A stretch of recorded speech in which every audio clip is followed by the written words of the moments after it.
I'm wanted. I'm not sleeping good. I'm not eating good. I'm stressed. And I was scared. I was young. Probably gonna go to prison for the rest of my life. And so I went on the run.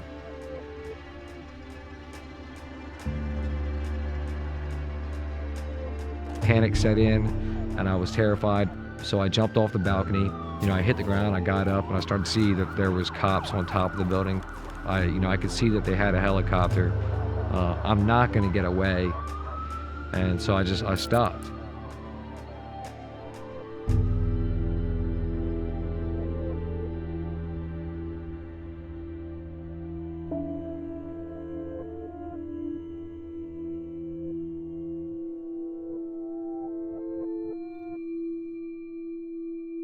I couldn't sleep at night.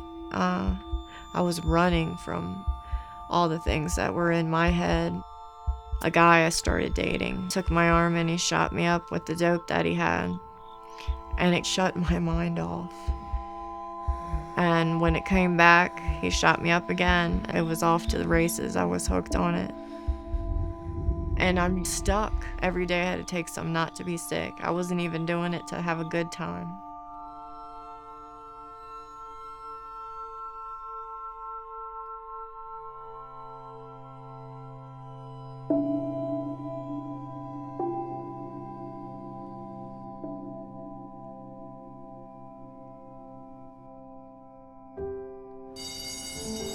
My parents got made fun of for being deaf. I felt like we were ostracized. I didn't realize that we were poor. I had a great childhood. I got in a lot of fights when I was younger. I started doing stupid stuff. Then I started middling drug deals for people. And by the time I got to high school, I realized that I could sell pot and I could make some money. So all of a sudden, these people that never dealt with me before, they started calling me, wanting to be my friend, wanting to hang out. So I made a few middleman transactions before I realized that I could just do it myself. I started selling, more than just pot. I started selling cocaine. And I realized that I was just really good when it came to doing business.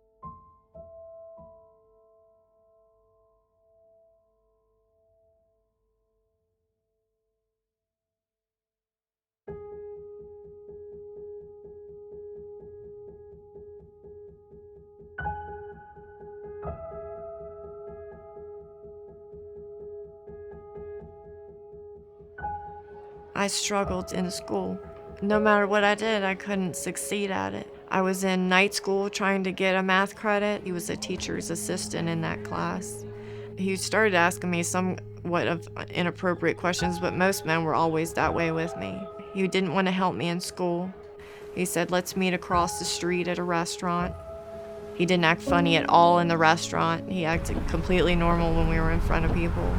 And then when I got back in his car and we were on the way back, he was saying, you're coming back to my house with me. He was saying, that he was gonna rape me. And he was driving really fast. He was like grabbing my hands, trying to make me touch him. We started to slow down at a red light and I jumped out of the moving car. I was terrified. And I was so messed up from it and I felt like it was my fault. So I had to carry all that shame.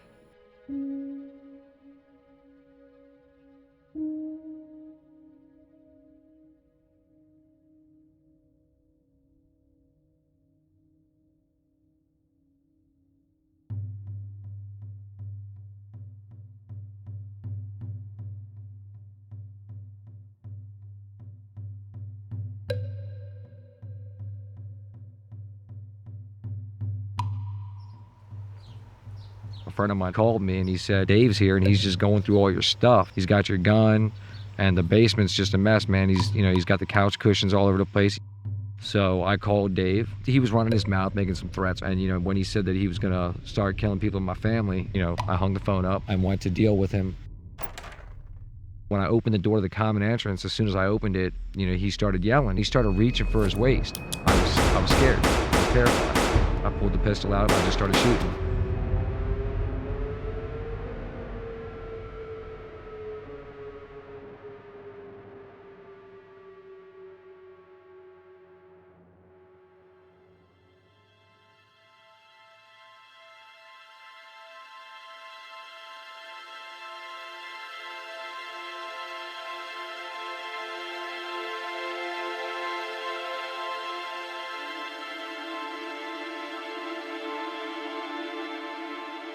My whole life, I have wanted to be a mama.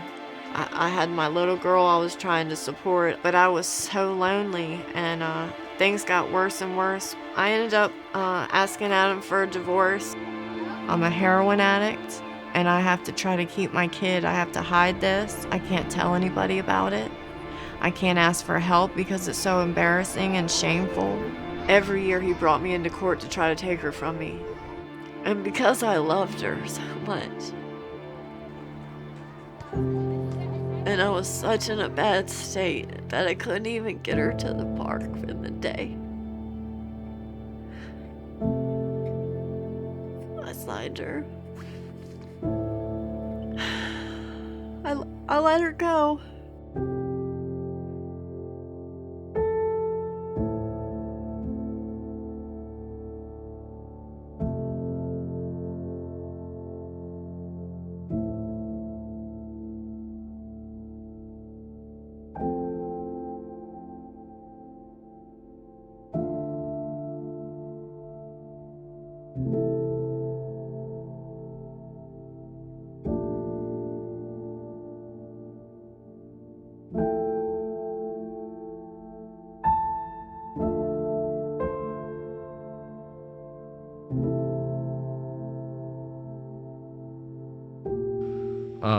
So when I first got to prison, I was scared. I was young, so I was afraid that it was going to be, just a terrifying experience. And I'm expecting that I'm going to do the majority of my time in this violent prison. I realized, just because I'm in an environment where everybody's doing bad doesn't mean I have to do bad too. I'd say my real change probably happened around 2005. I started going to church, started going to Bible studies, and I got to know the guys there, and I legitimately liked them. And I didn't feel uncomfortable around them. I decided I was going to try and get into college classes. I was going to take self-help group programs, stuff like that. And I actually came up with a vision of myself for who I would like to be, and I just strove for it.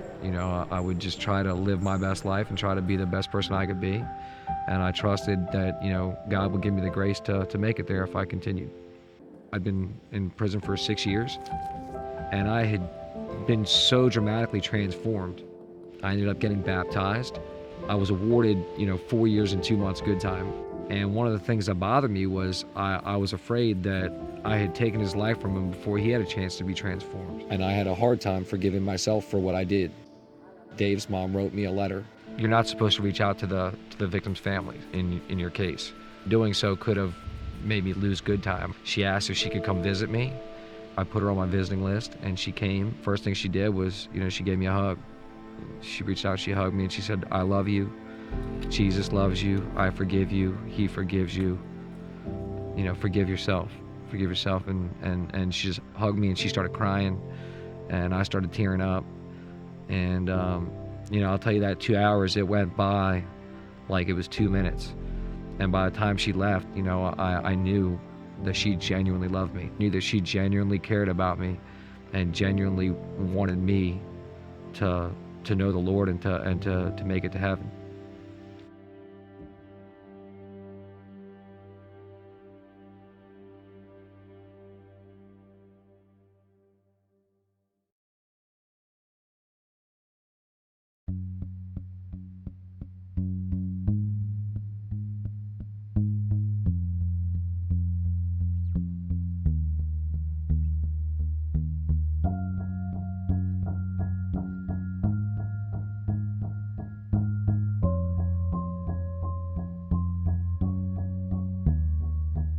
We get to the party, and we walk in. We're hanging out, and man, this gorgeous redhead goes walking by, and I said, "Yeah," I said, "I like her."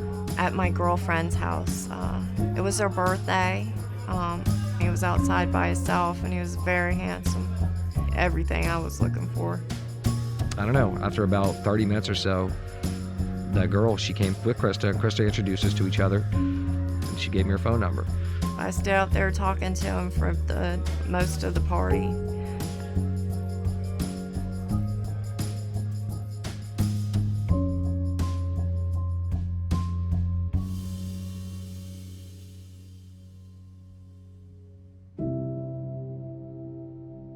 I had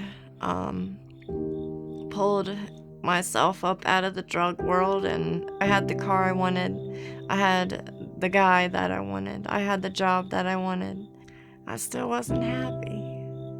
And I thought I had gotten everything I needed to get to be happy. I got off the heroin so that I could help my family. I got all those things, but I wasn't happy. I still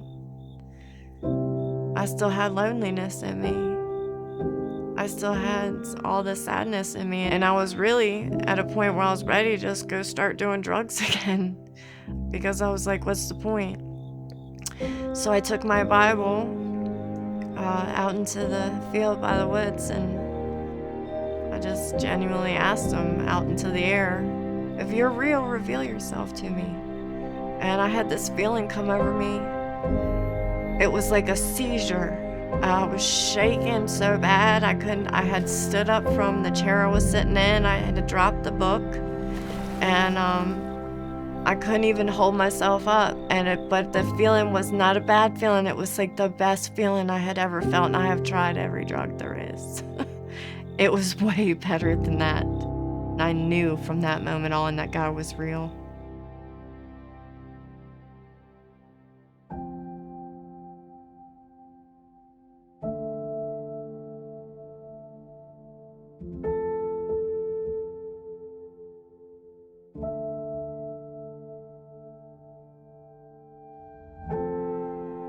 Prior to meeting Cassie, I never thought that I would get married and settle down. It was just like we clicked.